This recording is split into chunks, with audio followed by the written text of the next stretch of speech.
Hello friends, my name is Emile and welcome to a brand new Let's Play here on my channel, and for the first time on HG Central, this is TOCA Touring Car Championship for the PlayStation 1, released in 1997 here in Europe and later on in 1998 in North America. It was also available on the PC as well as the Game Boy Color in the year 2000. This game is a rather interesting one. Of course, the TOCA franchise would later become the Race Driver franchise, which would relate to become just the Grid franchise, developed by Codemasters, who had a fair reputation here in the UK by the time that this game came out, and, well, eventually they have become the well-renowned legendary studio that they are today.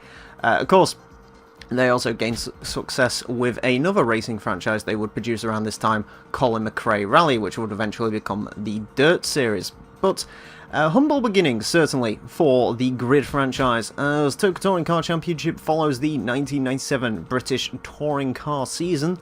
And yeah, this is what we are going to be playing through. It features all the tracks from there, as well as 8 vehicles which were in the series. Let us begin. You do get the choice of doing a single race time trial or championship mode. We're going to focus on the championship mode because that's the one you progress through. We are going to, of course, select a new game. So the game does give you the option of either performing a short championship or a full championship. A short championship is basically all the same races, however you do get about 6 laps per race, whereas the full championship features full-length races, you know, whole 20-lap affairs. We are going to do the short championship because the full championship is extremely long, takes about 13 hours to complete, and you don't really unlock anything else by doing the full championship, so we will stick with the short one. Anyways, after entering your name, you're greeted by a car selection screen, so let's go through the cars that are available in this game. You can drive the eventual 1997 champion, the Renault Laguna, which comes in a rather fantastic paint job, only really seen in this game, to be honest with you. The Peugeot 406 car, which didn't do so well in the championship. We have the Nissan Primera, a firm fan favourite in the BTCC. The Ford Mondeo, the only V6 car here on the grid. The Volvo S40, one of my personal favourites.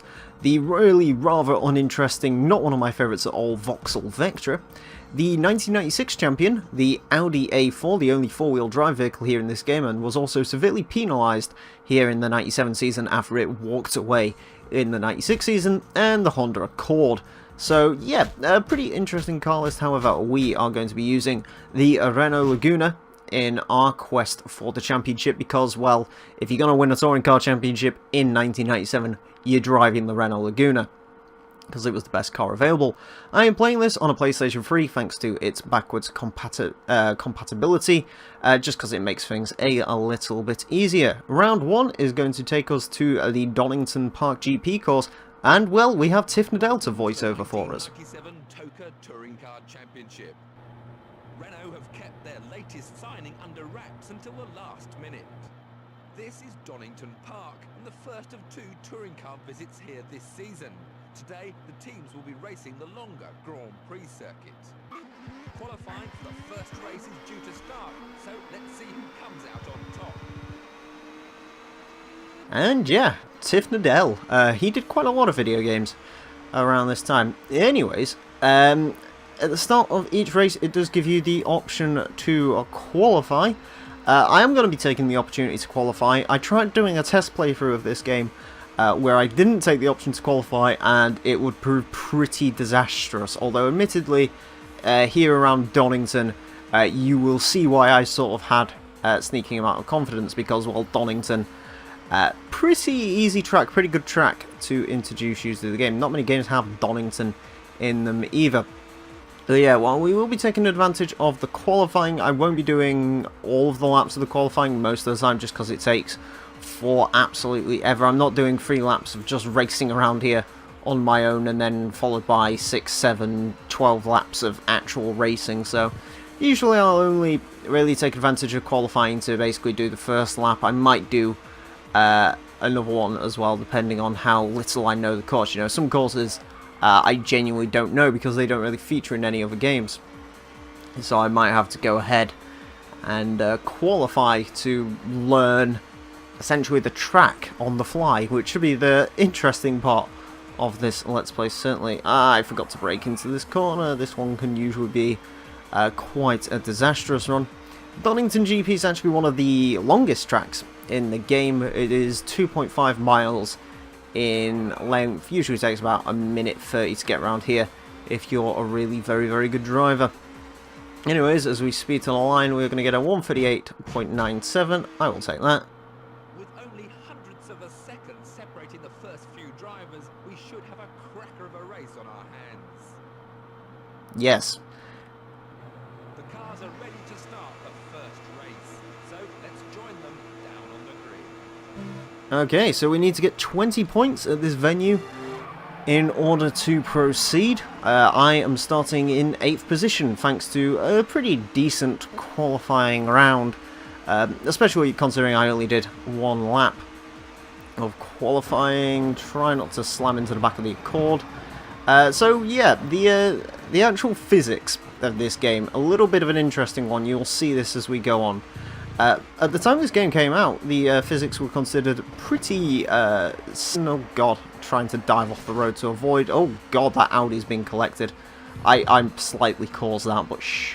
Anyways, of course, when this game came out, it was considered to have very good driving physics. In fact, TOCA Touring Cards was the benchmark for PlayStation 1 racing games when it first came out here in Europe.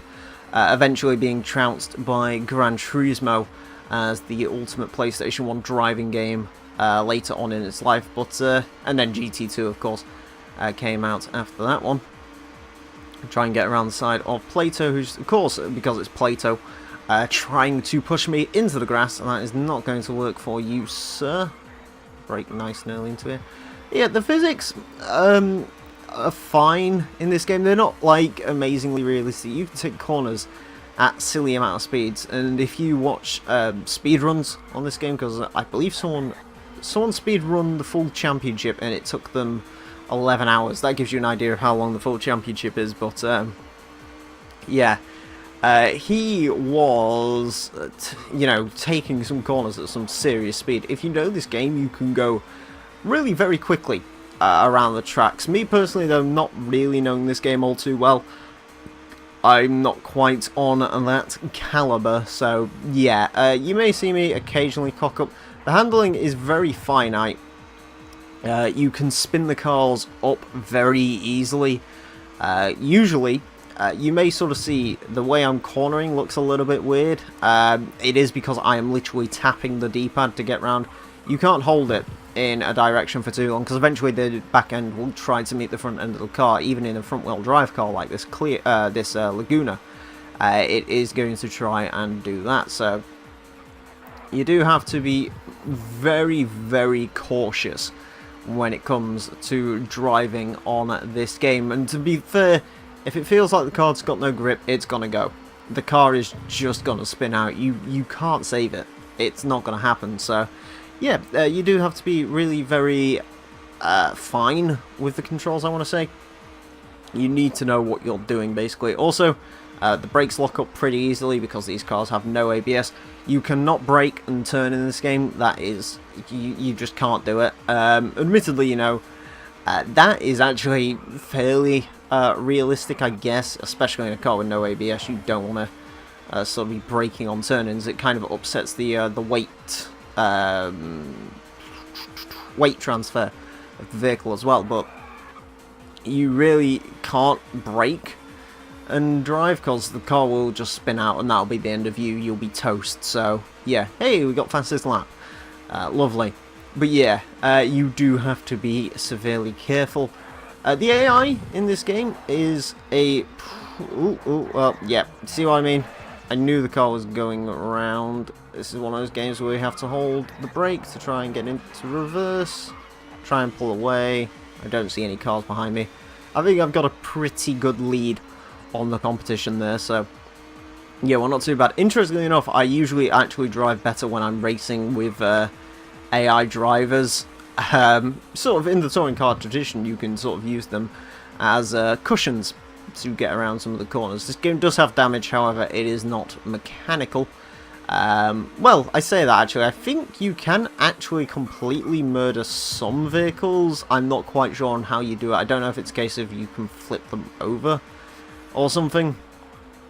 But, you know, I've had full speed front end impacts and it hasn't affected me. So I don't know if it's a case of maybe the AI cars can get taken out, but you can't. I know if you drive a certain special vehicle in this game, you can take them out pretty easily, but we'll get to the special vehicles and special bits and bobs in this game as we go on, because this game certainly did have a good load of secrets, and yeah, they were a hell of a lot of fun to play around with, so of course I will definitely be playing with those at some point.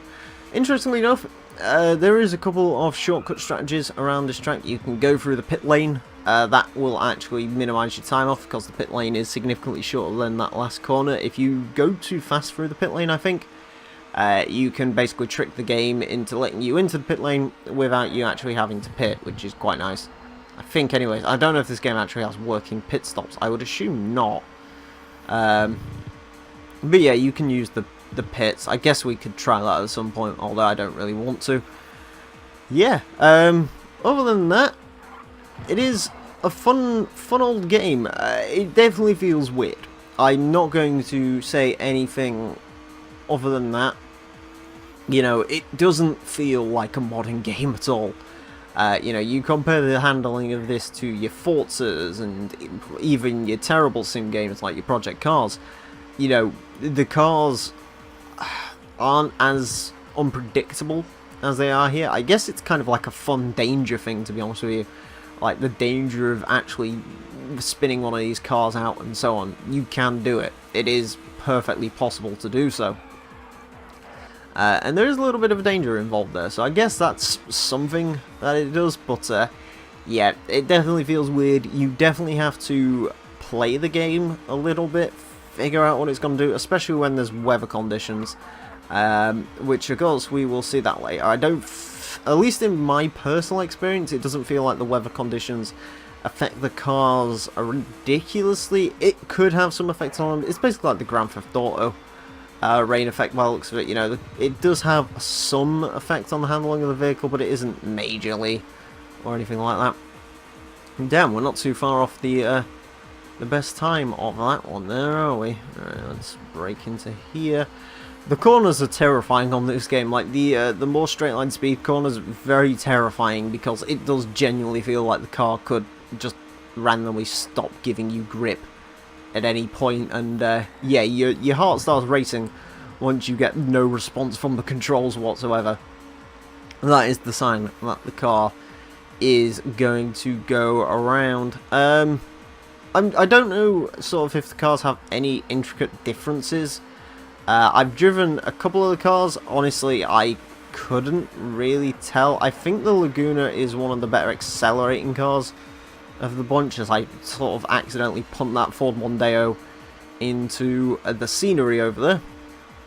Shame it wasn't a Vectra. Interesting thing, you'll see this sort of little pack of cars here every now and again. The sort of the last 6 cars in the pack are hilariously slow vehicles who don't pose any threat whatsoever. So yeah, usually they're split far away from the main field of racers, that is towards the front, and then usually you'll see the Renault running out in front. Because of course, as previously discussed, Renault is technically the best car in the game to have. Of course, it was the 97 winner. In fact, the Laguna won pretty dominantly when it comes to 1997. Certainly, it did not mess around.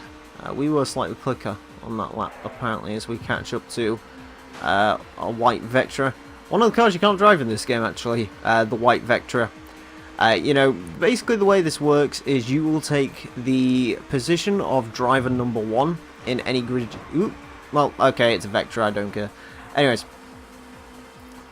you will take the role of driver 1 in whatever team you decide to join. So for the Vauxhalls, you'll take the role of whoever.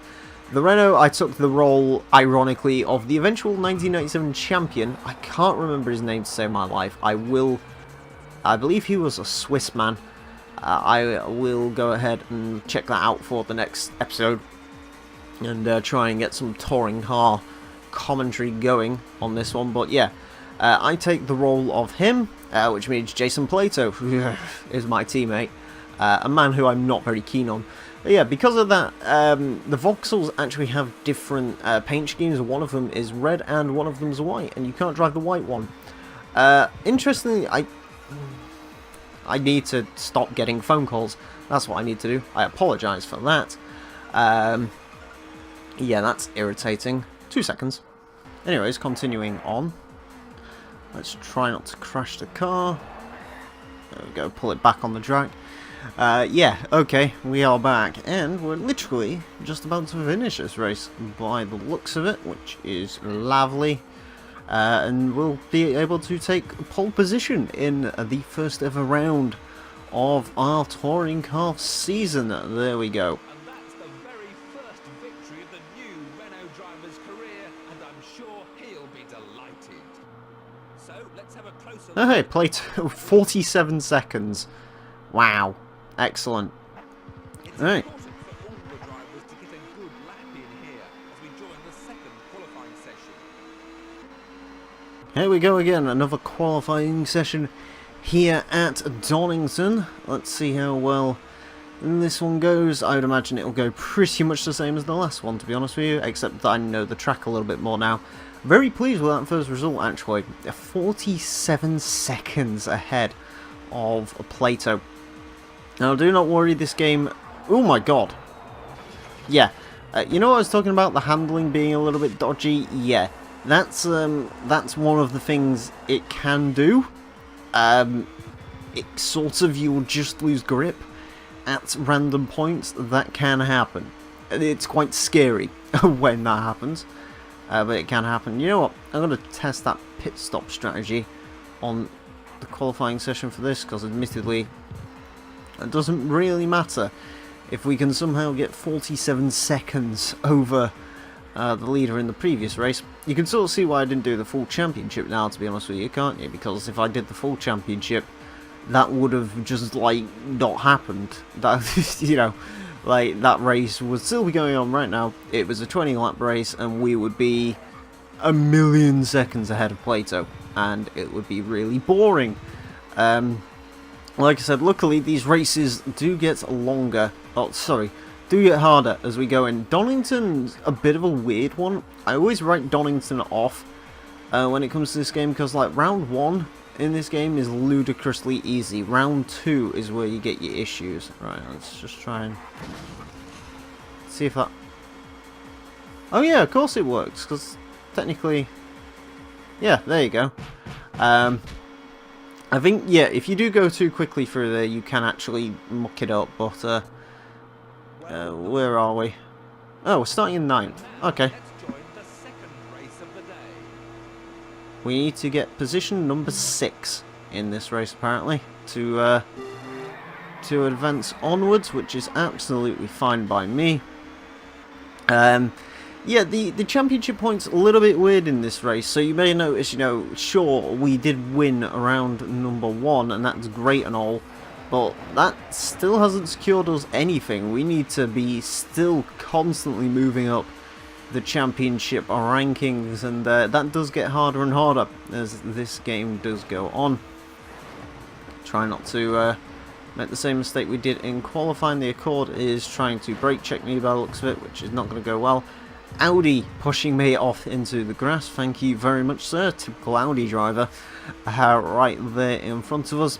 We are up into 5th position. Once again, it's another 6-lap race, this one, by the looks of it.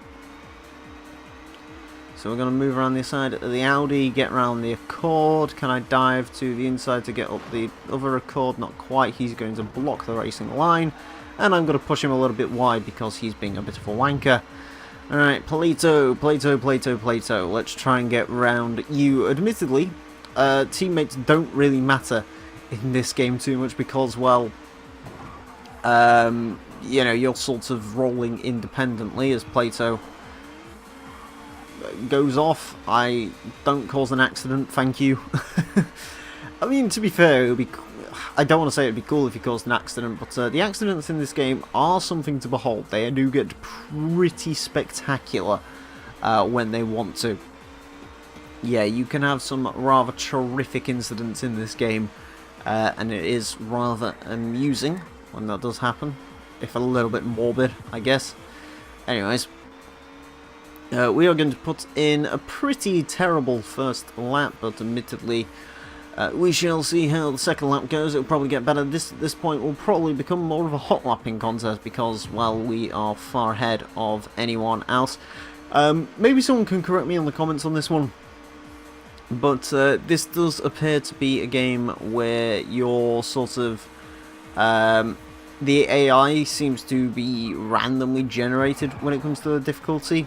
I.e., you'll see in this race they're really not very difficult, but in the next race, or in the next couple of races, every time I've played up to that point, they've become really very, very aggressive and quite difficult opponents. So, yeah, it was interesting to see how they do. The interesting thing is with them, they are very prone for they like a fight. The AI in this game, you know, they like it when they get to ram you off the road a little bit. You know, when you start having a tussle with them as well, it's quite enjoyable in that sense. You know, these AI drivers are certainly not anything out of Gran Turismo with its very predictable AI sort of rubber banding. Not rubber banding. What do they call the on a God? What do they call it? I can't remember. They have a name for Gran Turismo's AI, but it's completely escaped me. It's like a common phrase they use for it. But yeah, the Gran Turismo AI does like to stick on its path. Basically, it's on wire. Well, as this game, yeah, you know, the AI will make mistakes. They can kill each other, which is something we haven't seen yet, but we might see it later on. Hey, we get another fastest lap, apparently, even though that lap wasn't the best lap I've ever done. Yeah, like, if you know how to drive this game, you can take that first corner right there flat out. You can take most of the corners in this game completely flat out if you know what you're doing with the handling, but yeah, it is a little bit tricky to get used to. What I find actually works for this game is turning the... Oh god. I say what works for this game as I slide the car out. What I find works well for this game is actually turning the sensitivity on the handling all the way up to high and then just tapping the D-pad. That seems to be the best way to get these cars to be controllable. When the game starts on medium, it's really hard to sort of get a feel for when the car's spinning out. Well, at least now, you know, while it is very unpredictable, you do sort of know how much steering input you can put into a corner before the car will start having issues, and I've never tried the low setting. I'm assuming low works very well if you're driving this game on a racing wheel, which wasn't a particularly common thing to do back in the day, and it still isn't hugely common to race console games and even some PC games on a wheel these days, but yeah, it is a good idea to turn your steering sensitivity up, just because it makes the game a little bit more playable. Honestly though, in my opinion, this game's handling is still better than quite a few other racing games I've played. It's certainly not the worst, you know. I personally do not like the way the good games handle. I think they're way too sensitive, and I'd actually say this, even though it is more random, you don't know what the cars are doing at all times and all the rest of it, I would actually do prefer the handling system of this game to something like Grid, or, you know, at your absolute worst, your Need for Speed 2015s, because that game had some pretty interesting handling, it must be certainly said. Yeah, I love this game. I wish there was more touring car games out there in the wild. My god. You know, there really isn't anything these days. Sure, Forza's adding some touring cars, and Gran Turismo, I don't know. I've literally kept up nothing on GT Sports. I know nothing about that game, so I don't know. Maybe that game has like some form of touring cars, although admittedly they seem to be focusing more on you know, your made-up GT cars for some reason. I mean, they look kind of cool, but yeah, I mean, GT car racing, there's plenty of games that do that, but touring car racing, like actual touring car racing, they also really died off when this game became, you know, the Race Driver series. To give you a bit of a backstory, sort of the TOCA franchise, it was TOCA Touring Cars, TOCA Touring Car Championship, then there was TOCA 2 Touring Cars, then there was TOCA World Touring Cars, and then finally there was TOCA Race Driver. Now, TOCA Race Driver was the final game to have the Dunlop British Touring Car license, and that was just because touring cars back in the sort of early 2000s became very unpopular. A lot of manufacturers dropped out of it. I believe in that game there's only 5 manufacturers who are actually racing in this series. Whereas in this game, you know, there's 8 of them you can choose from, and I think TOCA 2 may have added a couple more as well. I can't remember, but you know, that was just when touring cars was on its decline. But now, sort of with the more modern touring car series, you know, the Dunlop MSA, it is getting much larger again. Ooh, God.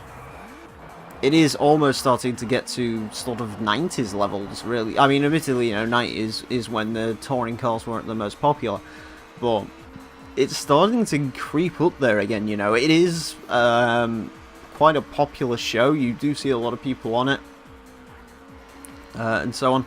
You know, of course, it's not going to get to F1 levels or anything like that, but yeah, it is starting to get popular again, so it is making me wondering, you know, maybe a touring car game would be pretty cool now. Of course, you know, despite not having the particular British license, you know, the race driver games would go on to contain some touring cars. You know, you can, in Autosports, there's a touring car league, in even Race Driver Grid, there's a couple of touring cars, I think. I remember like a Chevy Lacetti in that game, but I don't really remember much out. I didn't really play much of Grid 1 just because Grid 1 handling physics, I couldn't cope with them. Grid 2 I played a little bit more of. I actually, controversial opinion, I actually do prefer Grid 2 to the first game. It was just a little bit more enjoyable for me, even though, you know, the game is probably worse, you know, like it hasn't got any of the team building or anything, but I did sort of prefer Grid 2. Ooh, we're going to get a warning for dangerous driving, apparently. That is no bueno. I forgot, yeah. There is actually like a warning system in this game and so on, which is quite cool. It's a little bit of a fucky warning system. Like, dangerous driving will only pop up if you, like, a really madly total a car, and that is only every now and again. Ooh, God. Get off the road. This has been a much muckier race by the looks of it. Although, admittedly, I still think I'm about 1,000,000 miles away from Plato. I am sort of lapping cars here, so unfortunately, all the Peugeots are not doing well in this race, which is a little bit of a shame. Come on, Vectra, give me my spot, thank you. As I smash into the back of another one of these Fords. Please get out of my way. Well, I mean, you know, it is quite weird seeing the cars with their 97 liveries, because, I mean, between 1997 and 1998, the cars didn't change all that much. I don't think there was any, like, new additions to the touring car roster as far as I'm aware, but the sort of the 98 paint jobs are the one people recognise more.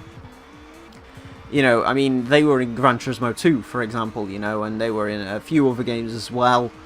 Around this time, but you don't really see much of the 97 paint jobs, you know, like this yellow and blue Laguna, which I think looks absolutely amazing. I think this car personally looks 1,000,000 times better than the green they went for in the end. They went for like a, I'm not going to call it British Racing green, but it was kind of like that sort of colour for the Laguna in 98, and it just didn't look quite as cool as this almost Williams style livery. Anyways, we're going to get first place, which is cool.